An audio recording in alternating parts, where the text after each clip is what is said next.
बहुत ही प्यारे बच्चों, मेरा नाम सुखजिंदर सिंह, साइंस अध्यापक सरकारी सीनियर सैकेंडरी स्कूल जनेर, ਜ਼ਿਲ੍ਹਾ ਮੋਗਾ। ਅੱਜ ਆਪਾਂ ਅਧਿਆਇ ਨੰਬਰ 3 ਧਾਤਾਂ ਅਤੇ ਆਧਾਤਾਂ ਵਿੱਚ ਧਾਤਾਂ ਅਤੇ ਆਧਾਤਾਂ ਦੀਆਂ ਪ੍ਰਤੀਕਿਰਿਆਵਾਂ ਅਤੇ ਆਇਨਿਕ ਯੌਗਿਕਾਂ ਦੇ ਗੁਣਾਂ ਉੱਪਰ ਵਿਸ਼ੇਸ਼ ਚਰਚਾ ਕਰਾਂਗੇ। ਆਓ ਸਭ ਤੋਂ ਪਹਿਲਾਂ ਤੁਹਾਨੂੰ ਤੱਤ ਅਤੇ ਤੱਤਾਂ ਦੇ ਵਰਗੀਕਰਨ ਤੋਂ ਜਾਣੂ ਕਰਵਾਉਂਦੇ ਹਾਂ। ਪਦਾਰਥ ਦਾ ਉਹ ਰੂਪ ਜਿਸ ਨੂੰ ਰਸਾਇਣਿਕ ਪ੍ਰਤੀਕਿਰਿਆ ਨਾਲ ਹੋਰ ਪਦਾਰਥਾਂ ਵਿੱਚ ਨਹੀਂ ਵੰਡਿਆ ਜਾ ਸਕਦਾ ਤੱਤ ਅਖਵਾਉਂਦਾ ਹੈ। ਆਕਸੀਜਨ, ਕਲੋਰੀਨ, ਹੀਲੀਅਮ, ਆਰਗਨ ਆਦਿ ਤੱਤਾਂ ਦੀਆਂ ਹੀ ਕੁਝ ਉਦਾਹਰਨਾਂ ਹਨ। ਤੱਤਾਂ ਨੂੰ ਉਹਨਾਂ ਦੇ ਗੁਣਾਂ ਦੇ ਆਧਾਰ 'ਤੇ ਧਾਤਾਂ, ਆਧਾਤਾਂ ਅਤੇ ਉਪ ਧਾਤਾਂ ਵਿੱਚ ਵਰਗੀਕ੍ਰਿਤ ਕੀਤਾ ਜਾ ਸਕਦਾ ਹੈ। ਜਿਨ੍ਹਾਂ ਤੱਤਾਂ ਦੇ ਬਾਹਰੀ ਸ਼ੈੱਲ ਵਿੱਚ ਇਲੈਕਟ੍ਰੋਨ ਸੰਖਿਆ 8 ਨਾ ਹੋਵੇ, ਭਾਵ ਅਸ਼ਟਕ ਨਾ ਹੋਵੇ, ਉਹ ਤੱਤ ਕਿਰਿਆਸ਼ੀਲ ਹੁੰਦੇ ਹਨ ਅਤੇ ਉਹਨਾਂ ਤੱਤਾਂ ਨੂੰ ਧਾਤਾਂ, ਆਧਾਤਾਂ ਜਾਂ ਉਪ ਧਾਤਾਂ ਦੇ ਗਰੁੱਪ ਵਿੱਚ ਵਰਗੀਕ੍ਰਿਤ ਕੀਤਾ ਜਾ ਸਕਦਾ ਹੈ। ਪਰੰਤੂ ਜਿਸ ਤੱਤ ਵਿੱਚ ਸੰਯੋਜਕ ਸ਼ੈੱਲ ਵਿੱਚ ਇਲੈਕਟ੍ਰੋਨ ਸੰਖਿਆ 8 ਹੋਵੇ, ਉਹਨਾਂ ਨੂੰ ਨੋਬਲ ਗੈਸਾਂ ਵਿੱਚ ਵਰਗੀਕ੍ਰਿਤ ਕੀਤਾ ਜਾਂਦਾ ਹੈ। ਉਦਾਹਰਨ ਦੇ ਤੌਰ 'ਤੇ ਹੀਲੀਅਮ ਅਤੇ ਆਰਗਨ ਆਦਿ ਨੋਬਲ ਗੈਸਾਂ ਹਨ ਅਤੇ ਅਸ਼ਟਕ ਪੂਰਾ ਹੋਣ ਕਾਰਨ ਹੀ ਨੋਬਲ ਗੈਸਾਂ ਬਹੁਤ ਘੱਟ ਰਸਾਇਣਿਕ ਪ੍ਰਤੀਕਿਰਿਆ ਕਰਦੀਆਂ ਹਨ। ਸੋਡੀਅਮ ਤੱਤ, ਜਿਸ ਦਾ ਪਰਮਾਣੂ ਅੰਕ 11 ਹੈ, ਇਲੈਕਟ੍ਰੋਨ ਤਰਤੀਬ 281, ਭਾਵ ਪਹਿਲੇ ਸ਼ੈੱਲ ਵਿੱਚ 2 ਇਲੈਕਟ੍ਰੋਨ, ਦੂਜੇ ਵਿੱਚ 8 ਅਤੇ ਸੰਯੋਜਕ ਸ਼ੈੱਲ ਵਿੱਚ ਇਲੈਕਟ੍ਰੋਨ ਸੰਖਿਆ 1 ਹੈ, ਤਾਂ ਪਰਮਾਣੂ ਅੰਕ 11 ਦੇ ਤਹਿਤ ਪ੍ਰੋਟੋਨ ਅਤੇ ਇਲੈਕਟ੍ਰੋਨ ਸੰਖਿਆ ਕ੍ਰਮਵਾਰ 11 ਹੀ ਹੋਵੇਗੀ। ਬਾਹਰੀ ਸ਼ੈੱਲ ਵਿੱਚ ਇਲੈਕਟ੍ਰੋਨ ਸੰਖਿਆ 8 ਹੋਵੇ ਤਾਂ ਇਸ ਲਈ ਸੋਡੀਅਮ 1 ਇਲੈਕਟ੍ਰੋਨ ਦਾ ਤਿਆਗ ਕਰਦਾ ਹੈ, ਤਾਂ ਇਸ ਤਰ੍ਹਾਂ ਇਸ ਦਾ ਐਲ ਸ਼ੈੱਲ ਹੀ ਆਖਰੀ ਸ਼ੈੱਲ ਬਣ ਜਾਂਦਾ ਹੈ, ਜਿਸ ਵਿੱਚ 8 ਇਲੈਕਟ੍ਰੋਨ ਹੋਣਗੇ। ਪਰੰਤੂ ਕੇਵਲ ਇਲੈਕਟ੍ਰੋਨ ਨੂੰ ਗਵਾਉਣ ਕਾਰਨ ਪ੍ਰੋਟੋਨ ਸੰਖਿਆ 11 ਹੀ ਰਹੇਗੀ, ਜਦ ਕਿ ਇਲੈਕਟ੍ਰੋਨ ਸੰਖਿਆ 10 ਰਹਿ ਜਾਵੇਗੀ, ਜਿਸ ਦੇ ਫਲਸਰੂਪ ਸੋਡੀਅਮ ਪਰਮਾਣੂ Na ਪੋਜ਼ਿਟਿਵ, ਭਾਵ ਇਲੈਕਟ੍ਰੋਨ ਗਵਾ ਕੇ ਸੋਡੀਅਮ ਕੈਟਾਇਨ ਵਿੱਚ ਬਦਲ ਜਾਵੇਗਾ। ਇਸੇ ਤਰ੍ਹਾਂ ਕਲੋਰੀਨ, ਜਿਸ ਦਾ ਪਰਮਾਣੂ ਅੰਕ 17 ਹੈ, ਇਲੈਕਟ੍ਰੋਨ ਤਰਤੀਬ 2, 8, 7, ਬਾਹਰੀ ਸ਼ੈੱਲ ਵਿੱਚ 7 ਇਲੈਕਟ੍ਰੋਨ ਮੌਜੂਦ ਹਨ। ਨੋਬਲ ਗੈਸ ਇਲੈਕਟ੍ਰੋਨ ਤਰਤੀਬ ਲਈ ਸੋਡੀਅਮ ਦੁਆਰਾ ਤਿਆਗਿਆ ਗਿਆ ਇਲੈਕਟ੍ਰੋਨ ਪ੍ਰਾਪਤ ਕਰਕੇ ਕਲੋਰੀਨ ਇਕਾਈ ਰਿਣ ਚਾਰਜ ਪ੍ਰਾਪਤ ਕਰ ਲੈਂਦਾ ਹੈ। ਇਸ ਤਰ੍ਹਾਂ ਕਲੋਰੀਨ ਵਿੱਚ ਪ੍ਰੋਟੋਨ ਸੰਖਿਆ ਤਾਂ 17, ਪਰੰਤੂ 1 ਇਲੈਕਟ੍ਰੋਨ ਪ੍ਰਾਪਤ ਕਰਕੇ ਇਲੈਕਟ੍ਰੋਨ ਸੰਖਿਆ 18 ਹੋ ਜਾਂਦੀ ਹੈ। ਸੋਡੀਅਮ ਅਤੇ ਕਲੋਰਾਈਡ ਆਇਨਾਂ ਉੱਤੇ ਉਲਟ ਚਾਰਜ ਹੋਣ ਕਾਰਨ ਇਹ ਆਪਸ ਵਿੱਚ ਆਕਰਸ਼ਿਤ ਹੁੰਦੇ ਹਨ ਅਤੇ ਸਥਿਰ ਬਿਜਲੀ ਆਕਰਸ਼ਣ ਬਲ ਕਾਰਨ ਸੋਡੀਅਮ ਕਲੋਰਾਈਡ ਦੇ ਰੂਪ ਵਿੱਚ ਮੌਜੂਦ ਰਹਿੰਦੇ ਹਨ। ਇੱਥੇ ਇਹ ਗੱਲ ਵਿਸ਼ੇਸ਼ ਤੌਰ 'ਤੇ ਨੋਟ ਕਰਨਯੋਗ ਹੈ ਕਿ ਸੋਡੀਅਮ ਕਲੋਰਾਈਡ ਅਣੂਆਂ ਦੇ ਰੂਪ ਵਿੱਚ ਨਹੀਂ, ਸਗੋਂ ਇਹ ਵਿਰੋਧੀ ਆਇਨਾਂ ਦੇ ਸਮੂਹ ਵਿੱਚ ਵਿਚਰਦਾ ਹੈ। ਆਓ ਇੱਕ ਹੋਰ ਆਇਨੀ ਯੌਗਿਕ ਮੈਗਨੀਸ਼ੀਅਮ ਕਲੋਰਾਈਡ ਦੀ ਸਿਰਜਣਾ ਦਾ ਅਧਿਐਨ ਕਰਦੇ ਹਾਂ। ਮੈਗਨੀਸ਼ੀਅਮ ਵੀ 2 ਇਲੈਕਟ੍ਰੋਨ ਗਵਾ ਕੇ Mg2+ ਕੈਟਾਇਨ ਅਤੇ ਕਲੋਰੀਨ ਦਾ ਇੱਕ ਪਰਮਾਣੂ 1 ਇਲੈਕਟ੍ਰੋਨ ਪ੍ਰਾਪਤ ਕਰਕੇ Cl- ਅਨਾਇਨ ਵਿੱਚ ਬਦਲ ਜਾਂਦਾ ਹੈ, ਤਾਂ ਇਸ ਤਰ੍ਹਾਂ ਮੈਗਨੀਸ਼ੀਅਮ ਦੇ ਇੱਕ ਪਰਮਾਣੂ ਤੋਂ ਕਲੋਰੀਨ ਦੇ 2 ਪਰਮਾਣੂ ਕ੍ਰਮਵਾਰ 1-1 ਇਲੈਕਟ੍ਰੋਨ ਪ੍ਰਾਪਤ ਕਰਦੇ ਹਨ ਅਤੇ ਮੈਗਨੀਸ਼ੀਅਮ ਕਲੋਰਾਈਡ ਦੀ ਉਤਪਤੀ ਹੁੰਦੀ ਹੈ। ਇਲੈਕਟ੍ਰੋਨ ਗਵਾ ਕੇ ਪਰਮਾਣੂ ਧਾਤ ਅਤੇ ਇਲੈਕਟ੍ਰੋਨ ਪ੍ਰਾਪਤ ਕਰਨ ਵਾਲਾ ਪਰਮਾਣੂ ਆਧਾਤ ਹੁੰਦਾ ਹੈ। ਇਸ ਤਰ੍ਹਾਂ ਧਾਤ ਤੋਂ ਆਧਾਤ ਵੱਲ ਇਲੈਕਟ੍ਰੋਨਾਂ ਦੇ ਜਾਣ ਨਾਲ ਬਣੇ ਯੌਗਿਕ ਨੂੰ ਆਇਨੀ ਯੌਗਿਕ ਜਾਂ ਬਿਜਲਈ ਸੰਯੋਜਕ ਯੌਗਿਕ ਆਖਦੇ ਹਨ। ਪਿਆਰੇ ਬੱਚੋ, ਆਓ ਇਹਨਾਂ ਆਇਨਿਕ ਕੰਪਾਊਂਡਸ ਤੇ ਭਾਵ ਆਇਨੀ ਯੌਗਿਕਾਂ ਦੇ ਗੁਣਾਂ ਉੱਪਰ ਇੱਕ ਐਕਟੀਵਿਟੀ ਦੀ ਹੈਲਪ ਦੇ ਨਾਲ ਆਪਾਂ ਅਧਿਐਨ ਕਰਦੇ ਹਾਂ। ਤਾਂ ਆਪਣੀ ਬੁੱਕ ਦੇ ਵਿੱਚ ਬੱਚੋ ਐਕਟੀਵਿਟੀ ਹੈ 3.13 ਇਹਦੇ ਵਿੱਚ ਕੀ ਹੈ ਕਿ ਆਪਾਂ ਆਪਣੀ ਸਾਇੰਸ ਲੈਬੋਰੇਟਰੀ ਦੇ ਵਿੱਚ ਜਿਹੜੇ ਆਪਣੇ ਕੋਲੇ ਉਪਲਬਧ ਲੂਣ ਹੈ ਉਹਨਾਂ ਦੇ ਸੈਂਪਲ ਲੈ ਲੈਣੇ। ਜਿੱਦਾਂ ਆਪਾਂ ਅੱਜ ਦੇ ਪ੍ਰੈਕਟੀਕਲ ਦੇ ਵਿੱਚ potassium iodide, ਬੇਰੀਅਮ chloride, calcium chloride ਅਤੇ ਅਮੋਨੀਅਮ ਕਲੋਰਾਈਡ ਜਿਹੜੇ ਸਾਲਟ ਹੈ ਉਹਨਾਂ ਦੇ ਸੈਂਪਲ ਜਿਹੜੇ ਆਪਾਂ ਅੱਜ ਦੇ ਦੇਖਣ ਦੇ ਵਿੱਚ ਲੈ ਹੈਗੇ ਆ।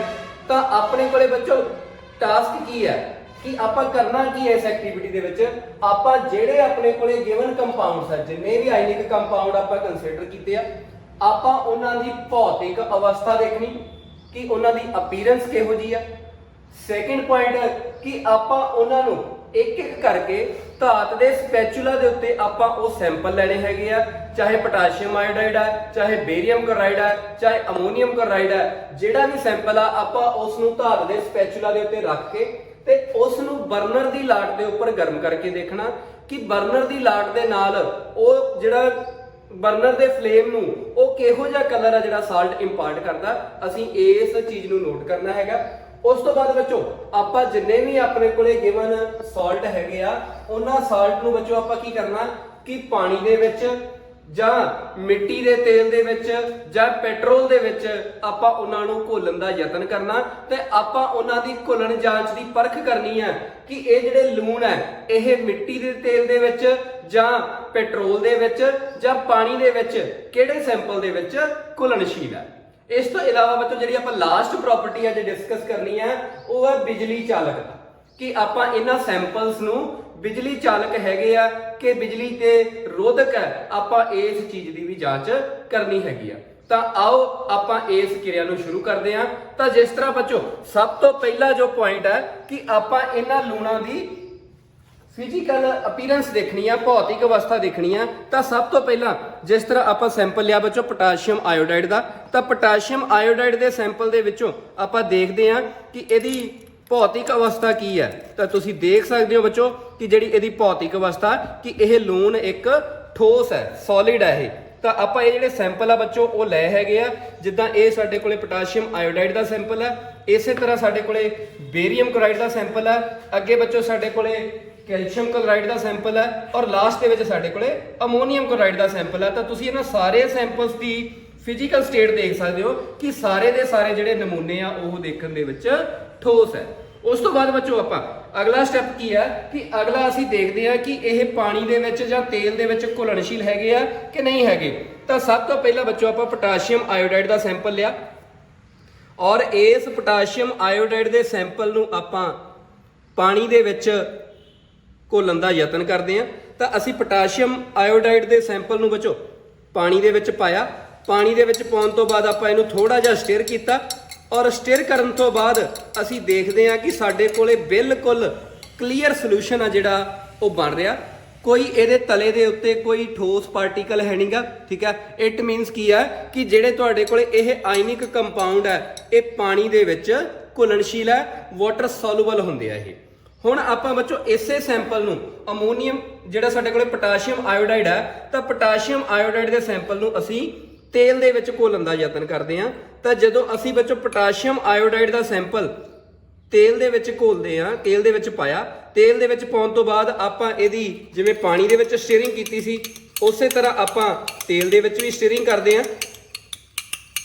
ਤਾਂ ਹਿਲਾਉਣ ਤੋਂ ਬਾਅਦ ਬੱਚੋ ਆਪਾਂ ਦੇਖਦੇ ਹਾਂ ਕਿ ਜਿਹੜਾ ਪੋਟਾਸ਼ੀਅਮ ਆਇਓਡਾਈਡ ਹੈ ਇਹ ਪਾਣੀ ਦੇ ਵਿੱਚ ਘੁਲਣਸ਼ੀਲ ਨਹੀਂ ਹੈ। ਤੁਸੀਂ ਇਹਦੇ ਤਲੇ ਦੇ ਉੱਤੇ ਦੇਖ ਸਕਦੇ ਹੋ ਜਿਹੜਾ ਸਾਲਟ ਆ ਉਸੇ ਤਰ੍ਹਾਂ ਹੀ ਸਾਡੇ ਕੋਲੇ ਸਾਲਟ ਆ ਜਿਹੜਾ ਉਹ ਅਪੀਅਰੈਂਸ ਦੇ ਰਿਹਾ। ਇਟ ਮੀਨਸ ਜਿਹੜੇ ਆਇਨਿਕ ਕੰਪਾਊਂਡ ਹੁੰਦੇ ਆ ਉਹ ਤੇਲ ਦੇ ਵਿੱਚ ਸੋਲੂਬਲ ਨਹੀਂ ਹੈਗੇ। ਜਿਸ ਤਰ੍ਹਾਂ ਕਿ ਅਸੀਂ ਪੋਟਾਸ਼ੀਅਮ ਆਇਓਡਾਈਡ ਦਾ ਸੈਂਪਲ ਦੇਖਿਆ ਇਹ ਤੇਲ ਦੇ ਵਿੱਚ ਸੋਲੂਬਲ ਨਹੀਂ ਹੈਗਾ।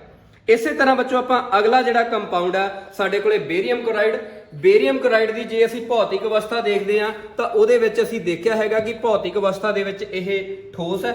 ਠੋਸ ਅਵਸਥਾ ਤੋਂ ਬਾਅਦ ਆਪਾਂ ਬੱਚੋ ਬੇਰੀਅਮ ਕਲੋਰਾਈਡ ਦੇ ਸੈਂਪਲ ਦੀ ਵੀ ਪਾਣੀ ਦੇ ਵਿੱਚ ਘੋਲ ਕੇ ਦੇਖਦੇ ਹਾਂ। ਤਾਂ ਅਸੀਂ ਬੇਰੀਅਮ ਕਲੋਰਾਈਡ ਨੂੰ ਬੱਚੋ ਪਾਣੀ ਦੇ ਵਿੱਚ ਘੋਲਣ ਦਾ ਯਤਨ ਕਰਦੇ ਹਾਂ। ਤਾਂ ਜਦੋਂ ਬੱਚੋ ਅਸੀਂ ਬੇਰੀਅਮ ਕਲੋਰਾਈਡ ਦੇ ਸੈਂਪਲ ਨੂੰ ਪਾਣੀ ਦੇ ਵਿੱਚ ਪਾਇਆ ਔਰ ਪਾਣੀ ਦੇ ਵਿੱਚ ਪਾਉਣ ਤੋਂ ਬਾਅਦ ਆਪਾਂ ਉਹਦੀ ਸਟੀਰਿੰਗ ਕਰਦੇ ਹਾਂ।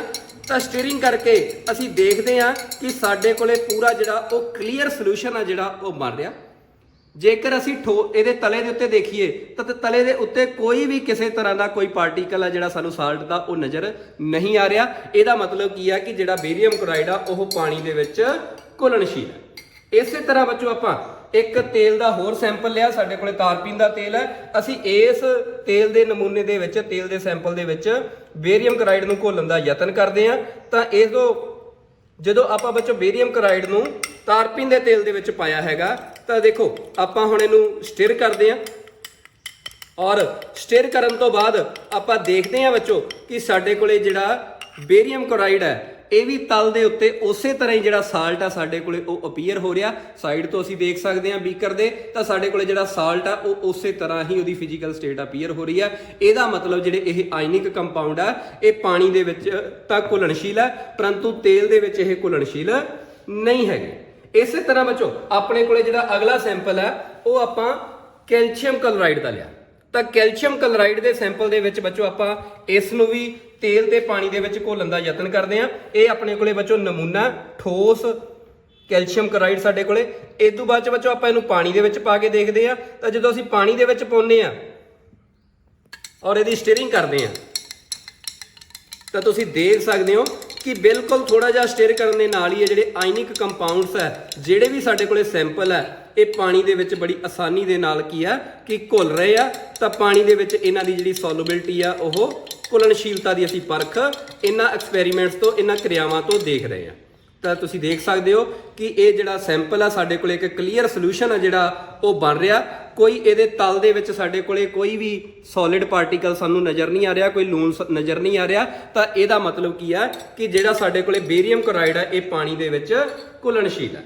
ਇਸੇ ਤਰ੍ਹਾਂ ਬੱਚੋ ਆਪਾਂ ਇਸ ਸੈਂਪਲ ਦੀ ਘੁਲਣਸ਼ੀਲਤਾ ਨੂੰ ਤੇਲ ਦੇ ਵਿੱਚ ਚੈੱਕ ਕਰਕੇ ਦੇਖਦੇ ਹਾਂ।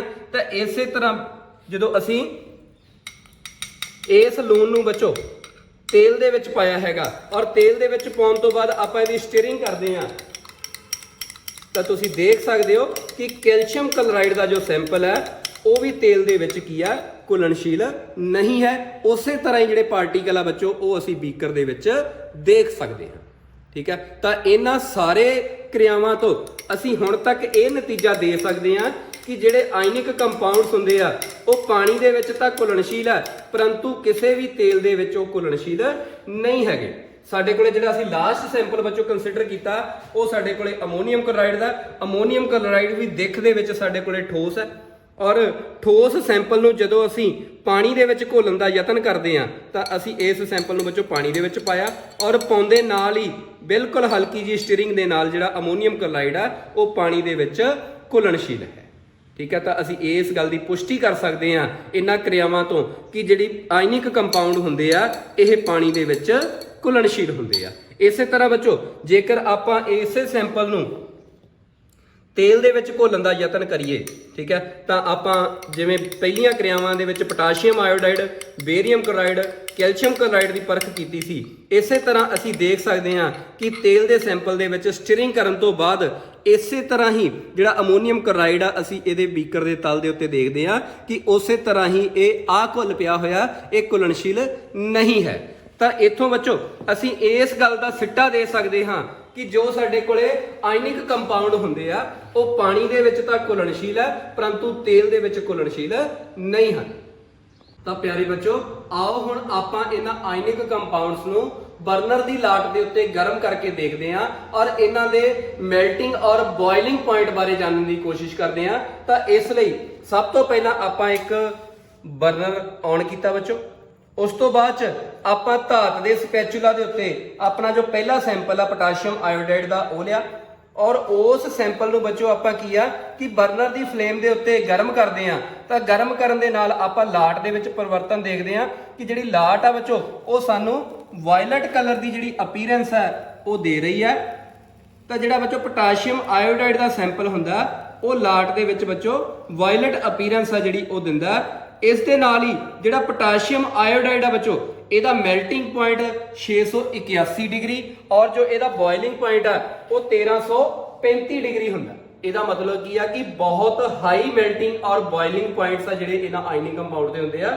ਉਸ ਤੋਂ ਬਾਅਦ ਬੱਚੋ ਅਗਲਾ ਕੰਪਾਊਂਡ ਆਪਾਂ ਲਿਆ ਬੱਚੋ ਕੈਲਸ਼ੀਅਮ ਕਲੋਰਾਈਡ। ਕੈਲਸ਼ੀਅਮ ਕਲੋਰਾਈਡ ਨੂੰ ਵੀ ਆਪਾਂ ਬਰਨਰ ਦੇ ਫਲੇਮ ਦੇ ਉੱਤੇ ਗਰਮ ਕਰਦੇ ਆ ਤਾਂ ਗਰਮ ਕਰਨ ਦੇ ਨਾਲ ਤੁਸੀਂ ਬੱਚੋ ਦੇਖ ਸਕਦੇ ਹੋ ਕਿ ਸਾਡੇ ਕੋਲੇ ਜਿਹੜੀ ਔਰੇਂਜ ਕਲਰ ਦੀ ਅਪੀਅਰੈਂਸ ਹੈ ਉਹ ਲਾਟ ਦੇ ਵਿੱਚ ਅਪੀਅਰ ਹੋ ਰਹੀ ਹੈ। ਤਾਂ ਇੱਥੋਂ ਅਸੀਂ ਇਹਦਾ ਔਰੇਂਜ ਕਲਰ ਆ ਜਿਹੜਾ ਬੱਚੋ ਲਾਟ ਦਾ ਉਹ ਅਬਜ਼ਰਵ ਕੀਤਾ।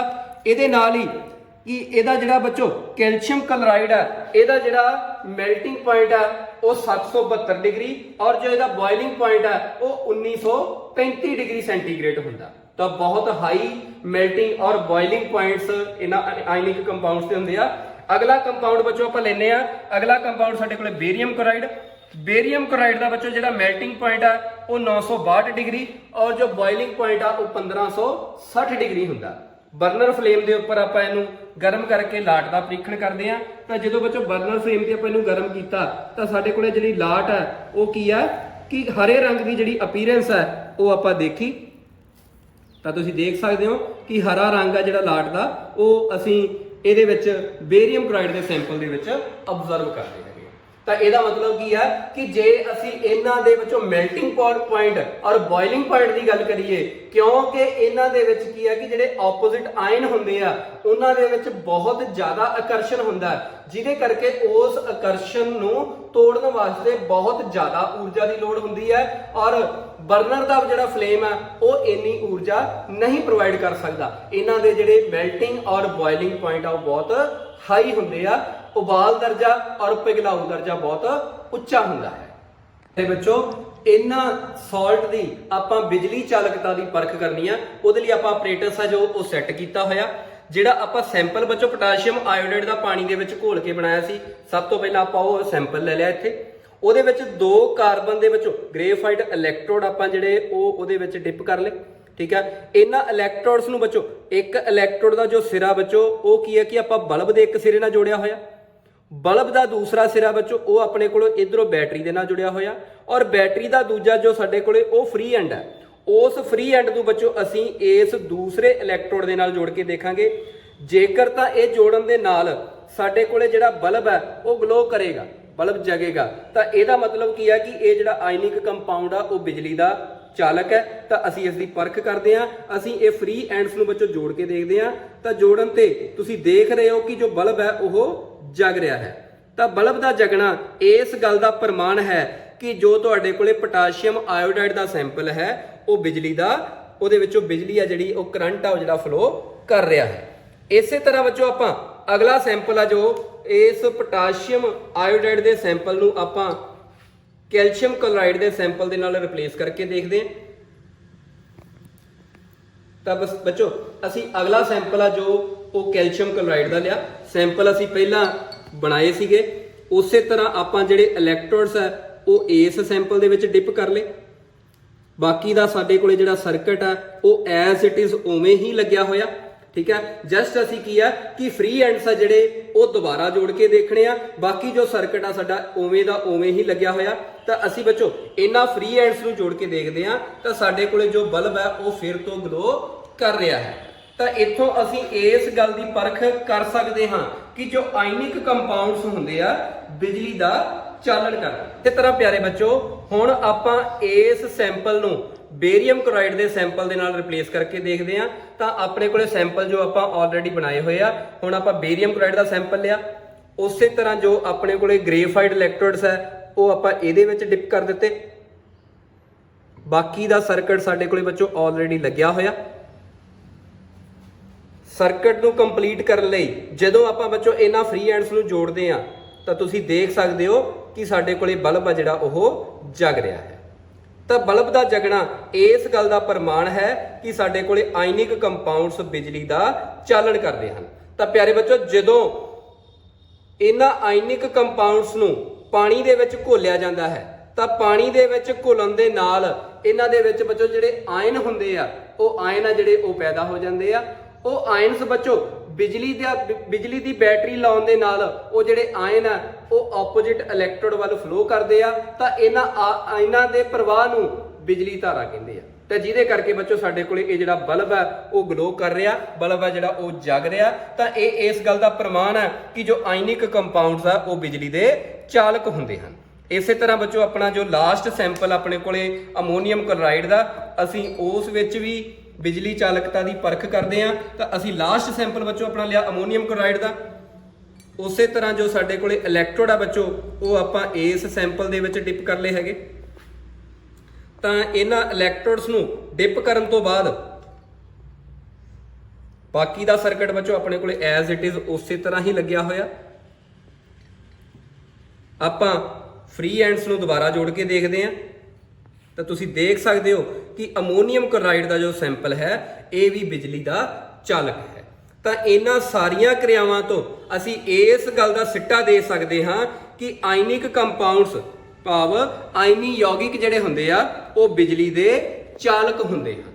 ਠੀਕ ਹੈ, ਤਾਂ ਆਪਾਂ ਬੱਚੋ ਸਾਰੇ ਸੈਂਪਲ ਦੀ ਵਾਰ-ਵਾਰ ਪਰਖ ਕੀਤੀ। ਸਭ ਤੋਂ ਪਹਿਲਾਂ ਆਪਾਂ ਬੇਰੀਅਮ ਕਲੋਰਾਈਡ, ਉਸ ਤੋਂ ਬਾਅਦ ਆਪਾਂ ਕੈਲਸ਼ੀਅਮ ਕਲੋਰਾਈਡ, ਉਸ ਤੋਂ ਬਾਅਦ ਆਪਾਂ ਪੋਟਾਸ਼ੀਅਮ ਆਇਓਡਾਈਡ ਔਰ ਲਾਸਟ ਦੇ ਵਿੱਚ ਆਪਾਂ ਅਮੋਨੀਅਮ ਕਲੋਰਾਈਡ ਦੇ ਵਿੱਚੋਂ ਜਦੋਂ ਬਿਜਲੀ ਦਾ ਚਾਲਨ ਕਰਕੇ ਦੇਖਿਆ, ਬਲਬ ਦਾ ਗਲੋ ਕਰਨਾ ਸਾਨੂੰ ਇਸ ਗੱਲ ਦਾ ਪ੍ਰਮਾਣ ਦਿੰਦਾ ਹੈ ਕਿ ਇਹ ionic compounds good conductor of electricity ਭਾਵ ਬਿਜਲੀ ਦੇ ਚੰਗੇ ਚਾਲਕ ਹੁੰਦਾ। ਪਿਆਰੇ ਬੱਚੋ, ਆਪਾਂ ਇਹਨਾਂ ਆਇਨਿਕ ਕੰਪਾਊਂਡਸ ਦੀ ਐਕੁਅਸ ਸੋਲੂਸ਼ਨ ਦੇ ਵਿੱਚ ਯਾਨੀ ਕਿ ਜਲੀ ਘੋਲਾਂ ਦੇ ਵਿੱਚ ਬਿਜਲੀ ਚਾਲਕਤਾ ਦੀ ਪਰਖ ਕੀਤੀ। ਹੁਣ ਆਪਾਂ ਇਹਨਾਂ ਆਇਨਿਕ ਕੰਪਾਊਂਡਸ ਦੀ ਠੋਸ ਅਵਸਥਾ ਦੇ ਵਿੱਚ ਪਰਖ ਕਰਦੇ ਹਾਂ ਕਿ ਠੋਸ ਅਵਸਥਾ ਦੇ ਵਿੱਚ ਵੀ ਇਹ ਬਿਜਲੀ ਦੇ ਚਾਲਕ ਹਨ। ਤਾਂ ਅਸੀਂ ਬੱਚੋ ਕਿ ਕੈਲਸ਼ੀਅਮ ਕਲੋਰਾਈਡ ਦਾ ਇੱਕ ਸੈਂਪਲ ਆ ਜਿਹੜਾ ਉਹ ਲਿਆ ਬੱਚੋ। ਬਾਕੀ ਦਾ ਸਾਰਾ ਸਰਕਟ ਜਿਵੇਂ ਆਪਾਂ ਬੀਕਰ ਦੇ ਵਿੱਚ ਲਾਇਆ ਸੀ ਉਸੇ ਤਰ੍ਹਾਂ ਹੀ ਲੱਗਿਆ ਹੋਇਆ, ਦੋਨੋਂ ਇਲੈਕਟ੍ਰੋਡ ਬਲਬ ਬੈਟਰੀ ਸਾਰਾ ਕੁਝ ਲੱਗਿਆ। ਤਾਂ ਆਪਾਂ ਦੁਬਾਰਾ ਫਿਰ ਇਹਨਾਂ ਫ੍ਰੀ ਐਂਡਸ ਨੂੰ ਜੋੜ ਕੇ ਦੇਖਦੇ ਹਾਂ। ਹੁਣ ਜਦੋਂ ਬੱਚੋ ਆਪਾਂ ਫ੍ਰੀ ਐਂਡ ਨੂੰ ਜੋੜ ਕੇ ਦੇਖਿਆ ਤਾਂ ਤੁਸੀਂ ਦੇਖ ਸਕਦੇ ਹੋ ਕਿ ਜਿਹੜਾ ਬਲਬ ਹੈ ਉਹ ਜਗ ਨਹੀਂ ਰਿਹਾ, ਬਲਬ ਜਿਹੜਾ ਉਹ ਗਲੋ ਨਹੀਂ ਕਰ ਰਿਹਾ। ਬਾਕੀ ਸਾਰਾ ਸਰਕਟ ਐਜ਼ ਇਟ ਇਜ਼ ਬੱਚੋ ਲੱਗਿਆ ਹੋਇਆ। ਤਾਂ ਇੱਥੋਂ ਅਸੀਂ ਇਸ ਗੱਲ ਨੂੰ ਸਪਸ਼ਟ ਕਰ ਸਕਦੇ ਹਾਂ ਕਿ ਠੋਸ ਅਵਸਥਾ ਦੇ ਵਿੱਚ ਜਦੋਂ ਆਪਾਂ ਇਹ ਜਿਹੜੇ ਇਲੈਕਟ੍ਰੋਡ ਉਸੇ ਤਰ੍ਹਾਂ ਹੀ ਲਗਾਏ ਹੈਗੇ ਆ ਪਰ ਬਲਬ ਦਾ ਗਲੋ ਨਾ ਕਰਨਾ, ਇਸ ਗੱਲ ਦਾ ਪ੍ਰਮਾਣ ਹੈ ਕਿ ਠੋਸ ਅਵਸਥਾ ਦੇ ਵਿੱਚ ਇਹ ਜਿਹੜੇ ਆਇਨਿਕ ਕੰਪਾਊਂਡਸ ਹੁੰਦੇ ਆ ਉਹ ਬਿਜਲੀ ਦੇ ਚਾਲਕ ਨਹੀਂ ਹੁੰਦੇ। ਠੋਸ ਅਵਸਥਾ ਦੇ ਵਿੱਚ ਇਹਨਾਂ ਆਇਨਿਕ ਕੰਪਾਊਂਡਸ ਦੇ ਜਿਹੜੇ ਆਇਨਸ ਆ ਉਹ ਫਲੋ ਨਹੀਂ ਕਰਦੇ। ਆਇਨਾਂ ਦਾ ਪ੍ਰਵਾਹ ਨਾ ਹੋਣਾ ਤਾਂ ਇਹਦਾ ਮਤਲਬ ਕੀ ਹੈ, ਜਿਹੜਾ ਚਾਰਜ ਆ ਉਹ ਫਲੋ ਨਹੀਂ ਕਰ ਰਿਹਾ, ਤੇ ਚਾਰਜ ਦਾ ਫਲੋ ਨਾ ਹੋਣਾ ਇਹਦਾ ਮਤਲਬ ਕਰੰਟ ਆ ਜਿਹੜਾ ਉਹ ਪੈਦਾ ਨਹੀਂ ਹੋ ਰਿਹਾ। ਤਾਂ ਠੋਸ ਅਵਸਥਾ ਦੇ ਵਿੱਚ ਇਹ ਜਿਹੜੇ ਆਇਨਿਕ ਕੰਪਾਊਂਡਸ ਹੁੰਦੇ ਆ ਉਹ ਬਿਜਲੀ ਦੇ ਕੁਚਾਲਕ ਹੁੰਦੇ ਆ। ਪਿਆਰੇ ਬੱਚਿਓ, ਆਓ ਆਇਨੀ ਯੌਗਿਕਾਂ ਬਾਰੇ ਜੋ ਕੁਝ ਆਪਾਂ ਇਹਨਾਂ ਕਿਰਿਆਵਾਂ ਵਿੱਚ ਸਿੱਖਿਆ ਹੈ ਉਸ ਉੱਪਰ ਚਰਚਾ ਕਰਦੇ ਹਾਂ। ਸਭ ਤੋਂ ਪਹਿਲਾ ਪੁਆਇੰਟ ਹੈ ਆਇਨੀ ਯੌਗਿਕਾਂ ਦੀ ਭੌਤਿਕ ਅਵਸਥਾ। ਤਾਂ ਜਿਸ ਤਰ੍ਹਾਂ ਤੁਹਾਨੂੰ potassium iodide, ਬੇਰੀਅਮ chloride, calcium chloride ਜਾਂ ਬੇਰੀਅਮ ਸਲਫੇਟ ਲੂਣਾ ਦੇ ਨਮੂਨੇ ਦਿਖਾਏ ਗਏ ਹਨ, ਤਾਂ ਅਸੀਂ ਦੇਖਿਆ ਕਿ ਆਇਨਿਕ ਕੰਪਾਊਂਡ ਠੋਸ ਅਤੇ ਕਠੋਰ ਹੁੰਦੇ ਹਨ। ਇਸੇ ਤਰ੍ਹਾਂ ਆਪਾਂ ਪੜ੍ਹਿਆ ਕਿ ਇਹਨਾਂ ਯੌਗਿਕਾਂ ਦੇ ਧਨ ਅਤੇ ਰਿਣ ਆਇਨਾਂ ਵਿਚਕਾਰ ਮਜ਼ਬੂਤ ਆਕਰਸ਼ਣ ਬਲ ਹੁੰਦਾ ਹੈ। ਇਹ ਯੌਗਿਕ ਆਮ ਕਰਕੇ ਭੁਰਭੁਰੇ ਹੁੰਦੇ ਹਨ ਅਤੇ ਦਬਾਅ ਪਾਉਣ ਨਾਲ ਟੁਕੜੇ ਟੁਕੜੇ ਹੋ ਜਾਂਦੇ ਹਨ। ਤਾਂ ਪਿਆਰੇ ਬੱਚਿਓ, ਆਇਨਿਕ ਕੰਪਾਊਂਡਸ ਦੀ ਭੌਤਿਕ ਅਵਸਥਾ ਠੋਸ ਹੁੰਦੀ ਹੈ। ਅਗਲਾ ਪੁਆਇੰਟ ਆ ਬੱਚੋ ਪਿਘਲਾਊ ਅਤੇ ਉਬਾਲ ਦਰਜਾ। ਕਿਉਂਕਿ ਆਇਨੀ ਯੌਗਿਕਾਂ ਦੇ ਧਨ ਅਤੇ ਰਿਣ ਆਇਨਾਂ ਵਿਚਕਾਰ ਮਜ਼ਬੂਤ ਆਕਰਸ਼ਣ ਹੁੰਦਾ ਹੈ ਅਤੇ ਇਸ ਮਜ਼ਬੂਤ ਅੰਤਰ ਆਇਨੀ ਖਿੱਚ ਨੂੰ ਤੋੜਨ ਲਈ ਬਹੁਤ ਜ਼ਿਆਦਾ ਊਰਜਾ ਦੀ ਲੋੜ ਹੁੰਦੀ ਹੈ। ਤਾਂ ਇਹਨਾਂ ਆਇਨਿਕ ਕੰਪਾਊਂਡਸ ਦੇ ਪਿਘਲਨ ਅੰਕ ਅਤੇ ਉਬਾਲ ਅੰਕ ਭਾਵ ਮੈਲਟਿੰਗ ਅਤੇ ਬੋਇਲਿੰਗ ਪੁਆਇੰਟਸ ਬਹੁਤ ਉੱਚੇ ਹੁੰਦੇ ਹਨ, ਜਿਨ੍ਹਾਂ ਨੂੰ ਆਪਣੀ ਸਾਇੰਸ ਦੀ ਬੁੱਕ ਵਿੱਚ ਸਾਰਣੀ 3.4 ਵਿੱਚ ਵੀ ਦਰਸਾਇਆ ਗਿਆ ਹੈ। ਤਾਂ ਤੁਸੀਂ ਆਪਣੀ ਬੁੱਕ ਵਿੱਚੋਂ ਸਾਰਣੀ 3.4 ਨੂੰ ਧਿਆਨ ਦੇ ਨਾਲ ਦੁਬਾਰਾ ਪੜ੍ਹਨਾ ਹੈ ਅਤੇ ਇਸ ਵਿੱਚ ਆਇਨਿਕ ਕੰਪਾਊਂਡਸ ਦੇ ਮੈਲਟਿੰਗ ਅਤੇ ਬੋਇਲਿੰਗ ਪੁਆਇੰਟਸ ਉੱਪਰ ਚੰਗੀ ਤਰ੍ਹਾਂ ਅਧਿਐਨ ਕਰਨਾ ਹੈ। ਅਗਲਾ ਪੁਆਇੰਟ ਹੈ ਬੱਚੋ ਘੁਲਣਸ਼ੀਲਤਾ। ਜਿਸ ਤਰ੍ਹਾਂ ਪਿਆਰੇ ਬੱਚਿਓ ਆਪਾਂ ਐਕਟੀਵਿਟੀ ਕਰਦੇ ਸਮੇਂ ਦੇਖਿਆ ਕਿ ਆਇਨਿਕ ਯੌਗਿਕ ਆਮ ਕਰਕੇ ਪਾਣੀ ਵਿੱਚ ਘੁਲਣਸ਼ੀਲ ਹੁੰਦੇ ਹਨ ਅਤੇ ਮਿੱਟੀ ਦੇ ਤੇਲ, ਪੈਟਰੋਲ ਆਦਿ ਵਿੱਚ ਘੁਲਣਸ਼ੀਲ ਨਹੀਂ ਹੁੰਦੇ। ਤਾਂ ਇਸ ਦੇ ਕਾਰਨ ਬਾਰੇ ਵੀ ਆਪਾਂ ਬੜੀ ਡਿਟੇਲ ਦੇ ਵਿੱਚ ਡਿਸਕਸ ਕੀਤਾ ਹੈ ਕਿ ਆਇਨਿਕ ਯੌਗਿਕ ਜਿਹੜੇ ਹੁੰਦੇ ਆ ਬੱਚੋ, ਆਇਨਿਕ ਕੰਪਾਊਂਡਸ ਜੋ ਹੁੰਦੇ ਹਨ ਉਹਨਾਂ ਦਾ ਸੁਭਾਅ ਪੋਲਰ ਹੁੰਦਾ ਹੈ ਅਤੇ ਆਪਣੇ ਸੁਭਾਅ ਦੇ ਕਾਰਨ ਉਹ ਪਾਣੀ ਦੇ ਵਿੱਚ ਘੁਲਣਸ਼ੀਲ ਹੁੰਦੇ ਹਨ। ਪਰੰਤੂ ਜੋ ਤੇਲ ਹੁੰਦਾ ਹੈ, ਜਿਵੇਂ ਕਿ ਪੈਟਰੋਲ, ਡੀਜ਼ਲ ਜਾਂ ਮਿੱਟੀ ਦਾ ਤੇਲ ਹੈ, ਉਹਨਾਂ ਦਾ ਸੁਭਾਅ ਨੌਨ ਪੋਲਰ ਹੋਣ ਕਰਕੇ ਅਤੇ ਆਇਨਿਕ ਕੰਪਾਊਂਡਸ ਦਾ ਸੁਭਾਅ ਪੋਲਰ ਹੋਣ ਕਰਕੇ ਇਹਨਾਂ ਦੇ ਵਿੱਚ like dissolve like principal follow ਨਹੀਂ ਹੁੰਦਾ, ਜਿਸ ਕਰਕੇ ਆਇਨਿਕ ਕੰਪਾਊਂਡਸ ਤੇਲ ਦੇ ਵਿੱਚ ਘੁਲਣਸ਼ੀਲ ਨਹੀਂ ਹੁੰਦੇ। ਲਾਸਟ ਪੁਆਇੰਟ ਆ ਬੱਚੋ ਬਿਜਲੀ ਚਾਲਕਤਾ। ਕਿਸੇ ਘੋਲ ਵਿੱਚੋਂ ਬਿਜਲੀ ਲੰਘਾਉਣ ਲਈ ਚਾਰਜਿਤ ਕਣਾਂ ਭਾਵ ਆਇਨਾਂ ਦੀ ਗਤੀ ਜ਼ਰੂਰੀ ਹੈ। ਆਇਨੀ ਯੌਗਿਕਾਂ ਦੇ ਪਾਣੀ ਘੋਲਾਂ ਵਿੱਚ ਆਇਨ ਹੁੰਦੇ ਹਨ ਜੋ ਕਿ ਬਿਜਲੀ ਲੰਘਾਉਣ ਨਾਲ ਵਿਰੋਧੀ ਇਲੈਕਟ੍ਰੋਡ ਵੱਲ ਗਤੀ ਕਰਦੇ ਹਨ ਅਤੇ ਆਇਨਾਂ ਦੇ ਇਸ ਸੁਤੰਤਰ ਪ੍ਰਵਾਹ ਨੂੰ ਹੀ ਬਿਜਲੀ ਦਾ ਪ੍ਰਵਾਹ ਕਿਹਾ ਜਾਂਦਾ ਹੈ ਅਤੇ ਇਸੇ ਕਾਰਨ ਹੀ ਆਇਨਿਕ ਕੰਪਾਊਂਡਸ ਬਿਜਲੀ ਦਾ ਚਾਲਨ ਕਰਦੇ ਹਨ। ਪਰੰਤੂ ਠੋਸ ਅਵਸਥਾ ਵਿੱਚ ਕਠੋਰ ਬਣਤਰ ਕਾਰਨ ਆਇਨਾਂ ਦੀ ਗਤੀ ਸੰਭਵ ਨਹੀਂ ਹੁੰਦੀ। ਇਸ ਲਈ ਠੋਸ ਅਵਸਥਾ ਵਿੱਚ ਆਇਨੀ ਯੌਗਿਕ ਬਿਜਲੀ ਦਾ ਚਾਲਨ ਨਹੀਂ ਕਰਦੇ। ਪਿਆਰੇ ਬੱਚਿਓ, ਪੰਜਾਬ ਅਚੀਵਮੈਂਟ ਸਰਵੇ ਜੋ ਕਿ ਲਰਨਿੰਗ ਆਊਟਕਮਸ ਭਾਵ ਸਿੱਖਣ ਪਰਿਣਾਮਾਂ 'ਤੇ ਆਧਾਰਿਤ ਪੰਜਾਬ ਸਰਕਾਰ ਦੀ ਨਿਵੇਕਲੀ ਪਹਿਲ ਕਦਮੀ ਹੈ, ਜਿਸ ਦੇ ਤਹਿਤ ਹਰ ਸਕੂਲ ਦੇ ਹਰ ਵਿਦਿਆਰਥੀ ਦੀ ਅਸੈਸਮੈਂਟ ਕੀਤੀ ਜਾਣੀ ਹੈ। ਤਾਂ ਪਿਆਰੇ ਬੱਚਿਓ, ਇਸ ਦੀ ਤਿਆਰੀ ਲਈ ਹੁਣ ਤੱਕ ਦੇ ਸਿਲੇਬਸ ਦੀ ਦੁਹਰਾਈ ਕਰੋ। ਰੋਜ਼ਾਨਾ ਆਪਣੇ ਟੀਵੀ ਲੈਸਨਸ ਨੂੰ ਧਿਆਨ ਨਾਲ ਦੇਖੋ। ਇੰਪੋਰਟੈਂਟ ਪੁਆਇੰਟਸ ਨੂੰ ਆਪਣੀ ਕਾਪੀ ਦੇ ਉੱਪਰ ਨੋਟ ਕਰੋ। ਸਿੱਖਿਆ ਵਿਭਾਗ ਪੰਜਾਬ ਵੱਲੋਂ ਰੋਜ਼ਾਨਾ ਭੇਜੀ ਜਾਂਦੀ ਅਸਾਈਨਮੈਂਟ ਨੂੰ ਹੱਲ ਕਰੋ। ਇਸ ਤੋਂ ਇਲਾਵਾ ਐਜੂਕੇਅਰ ਐਪ ਦੇ ਉੱਪਰ ਉਪਲਬਧ ਕੁਐਸਚਨ ਪੇਪਰਸ ਨੂੰ ਸੋਲਵ ਕਰੋ ਅਤੇ ਆਪਣੇ ਅਧਿਆਪਕਾਂ ਦੇ ਨਾਲ ਵੱਧ ਤੋਂ ਵੱਧ ਟੈਲੀਫੋਨ ਸੰਪਰਕ ਦੇ ਵਿੱਚ ਰਹੋ।